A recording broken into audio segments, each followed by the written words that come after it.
actualité, c'est ce numéro. Il s'agit du 200e numéro de la revue Présence africaine consacré à Frantz Fanon, que j'ai dirigé. Frantz Fanon est un penseur martiniquais qui est né en 1925 et dont on célèbre aujourd'hui le 100e anniversaire.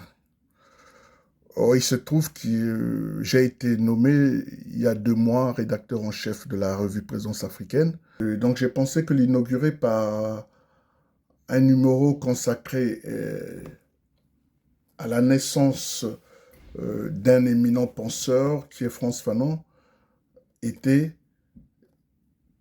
une manière de commencer par le commencement. C'est un numéro dont je suis fier par la richesse des contributions. C'est un numéro qui s'organise autour de trois axes. Le premier axe, c'est Fanon par Fanon, c'est-à-dire que on écoute Fanon, on lit Fanon. C'est un axe constitué de 2 textes et une lettre. Le premier texte, c'est la communication de Fanon au premier congrès des écrivains et artistes noirs qui avait eu lieu en 1956 à l'Amphi Descartes à la Sorbonne. C'est une communication qui s'intitulait « Racisme et culture ». Donc, j'ai repris cette communication. Et ensuite, il y a une deuxième communication que Fanon avait présentée toujours au congrès des écrivains et artistes noirs. Mais cette fois-ci, c'est le deuxième congrès qui avait eu lieu à Rome. Et l'article s'intitule « Fondements réciproques de la culture nationale et des luttes de libération ». Et puis il y a une lettre que Fanon avait écrite à ses parents en 1940-42, je crois, au front pendant la Seconde Guerre mondiale. Le second axe s'intitule « Fanon Immemorium ». C'est le chapitre le plus riche, constitué des contributions des figures éminentes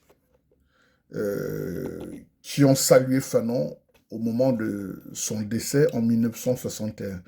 Il s'agit de Kwame Nkrumah, par exemple, l'ancien président de la République du Ghana, philosophe de formation qui a écrit des textes qui sont des grands classiques de la pensée africaine, l'Afrique doit s'unir, ou le conscientisme. Kwame Nkrumah est une figure intellectuelle importante pour l'histoire de l'Afrique contemporaine. Il a consacré un texte à Fanon. Il y a Aimé Césaire, le compatriote de Fanon, qui a écrit aussi un beau texte. Il y a eu François Maspero, l'éditeur de Fanon. Il y a eu Berthen Jubiner, qui était médecin et écrivain, donc collègue de Fanon. Il y a eu Jacques Berck, qui était professeur au Collège de France. Voilà, donc c'est un chapitre de la revue qui est assez riche. Et puis, il y a un troisième chapitre qui est consacré à Fanon vu par les contemporains, donc l'actualité. Ce chapitre s'ouvre par un article de Alice Cherki, un peu l'élève de Fanon, ou la collègue de Fanon, puisque Fanon, il est médecin, psychiatre de formation, et il a dirigé l'hôpital de Blida, non loin de l'Algérie. Il se trouve que Alice Cherki était interne et donc elle a travaillé avec Fanon, elle connaît très bien Fanon. Ce chapitre s'ouvre par le texte de Alice Cherki. Ensuite, il y a une vingtaine de pages du professeur Bernard Mouralis, mon ancien directeur de thèse. Son article s'intitule « Frantz Fanon et la question de la folie ». Et puis, il y a un troisième acte, c'est un entretien d'Adam Schatz, qui est le biographe de Fanon. C'est un Américain qui est journaliste au New Yorker, aux États-Unis, à New York. Et ensuite, il y a un texte de Christian Achou, professeur de littérature, émérite. Il se trouve que la famille Cholet-Achou et Cholet avait pris fait et cause pour l'indépendance de l'Algérie, c'était des Français d'Algérie. Et donc, Christiane Chollet-Achour a bien connu Fanon, en tout cas, sa famille a bien connu Fanon. Et ensuite, elle a consacré une partie de sa vie à étudier l'œuvre de Fanon. Et donc, l'article s'intitule « Cheminer depuis 50 ans avec Frantz Fanon ».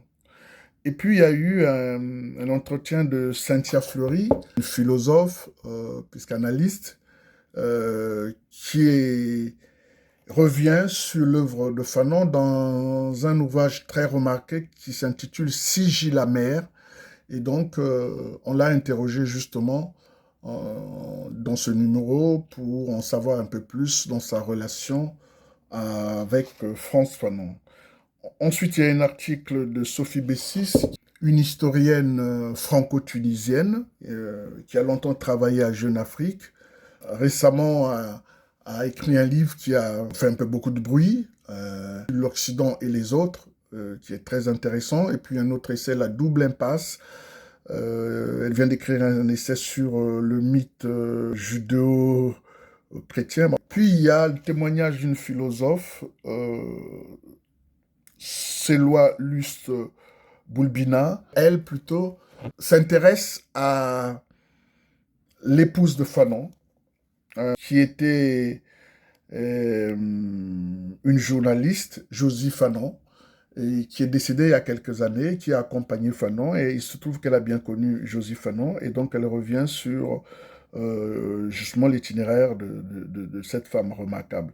Il y a un article de Françoise Vergès, qui est une historienne, et puis le numéro se ferme par un article d'un chercheur japonais, Takeshi Ebisaka, présence de Frantz Fanon au Japon. Alors, pour les Congolais, je dois signaler un article assez important dans la partie Varia. La partie Varia, ce sont des articles qui n'appartiennent pas au dossier, mais l'on publie.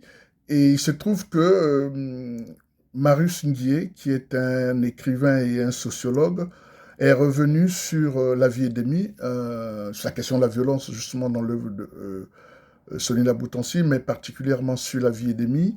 Et son article s'intitule « La vie et demi, un mythe littéraire de persécution ». Il lit l'œuvre de Sonia Boutancy, particulièrement la vie et demi, à partir des théories d'un anthropologue qu'on appelle René Girard, qui vient de décéder.